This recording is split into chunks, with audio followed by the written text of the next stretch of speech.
Le réseau national des missions emploi, acteur de l'emploi sur l'ensemble du territoire, présente Sud Radio, coup de main pour l'emploi. Bonjour à tous, nous allons parler formation aujourd'hui. Beaucoup d'entreprises comprennent combien les ressources humaines constituent un service désormais stratégique pour les entreprises. C'est un métier qui s'apprend et qui s'apprend au sein notamment d'une école, l'école SUP des RH. Nous y rencontrons sa fondatrice et directrice, Sabine de Villoutret. Sabine de Villoutret, bonjour. Bonjour. Alors, merci est-ce que vous pouvez nous présenter cette école SUP des RH ?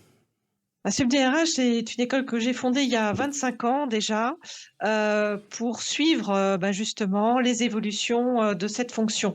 On n'imaginait pas à l'époque que la fonction RH serait aussi stratégique, autant au cœur de l'emploi, de l'aspect social. Aujourd'hui, on a la chance d'avoir des diplômés qui sont vraiment en œuvre pour accompagner les entreprises dans toutes les transformations, et la fonction RH a vraiment bien développé. Donc nous avons des formations uniquement sur ce domaine, depuis le bachelor, Bac+3, jusqu'à un executive MBA en rémunération et avantages sociaux, Compenben. Nous avons vraiment l'ensemble des formations qui peuvent accompagner vers l'emploi, puisque c'est notre ADN. Est-ce que vous sentez un frémissement et surtout une recrudescence des recrutements, dans les ressources humaines d'une manière générale, au-delà du recrutement ? C'est en plein boom. Ouais. C'est en plein boom, et sur des postes qui n'existaient pas hier, avec rien que la transformation écologique, ça a des impacts sur les métiers et donc la fonction RH.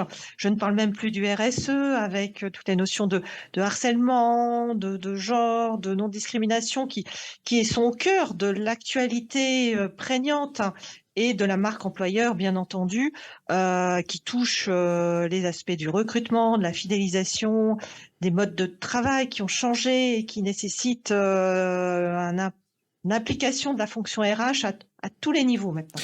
On s'aperçoit souvent qu'un étudiant, lorsqu'il envisage un panel de métiers potentiels dans sa poursuite d'études et de carrière, ce panel est assez réduit et parfois les ressources humaines n'y figurent pas. Qu'est-ce que vous pourriez dire à un étudiant pour présenter notamment tous les avantages que peut comporter une carrière au sein des ressources humaines ? Parce que je leur ai dit à chaque fois, surtout si vous voulez un métier qui change tout le temps, sans avoir à changer de métier, choisissez les ressources humaines. En 25 ans, la transformation est incroyable, c'est évident. Mais là encore, et ça s'accélère. J'ai parlé un peu de la palette des métiers qu'on peut avoir aujourd'hui. Ça touche aussi bien le droit, les rémunérations, et de plus en plus. C'est un peu la réflexion qu'on se fait actuellement. Il faut absolument que les entreprises s'adaptent à leurs collaborateurs pour pouvoir produire, ne serait-ce que pouvoir exister. De plus en plus, c'est la capacité des hommes et des femmes dans l'entreprise qui font qu'une entreprise est performante. Oui, car on parle souvent des difficultés de recrutement, on parle un peu moins des difficultés de captation et surtout de conservation des collaborateurs, et c'est là où le service des ressources humaines se révèle être particulièrement stratégique. Sabine de Villoutret, mille merci de cette communication. Je vous souhaite donc une très belle rentrée qui se rapproche maintenant au sein de l'école SUP des RH. On reviendra vous voir sans doute pour voir peut-être un de vos étudiants ou un de vos formateurs, encore une fois dans ce secteur si stratégique des ressources humaines.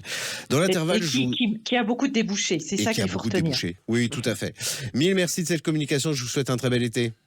Merci beaucoup. Merci, au revoir. À bientôt, au revoir. Sud Radio, coup de main pour l'emploi. Vous a été présenté par le réseau national des missions emploi, acteur de l'emploi sur l'ensemble du territoire.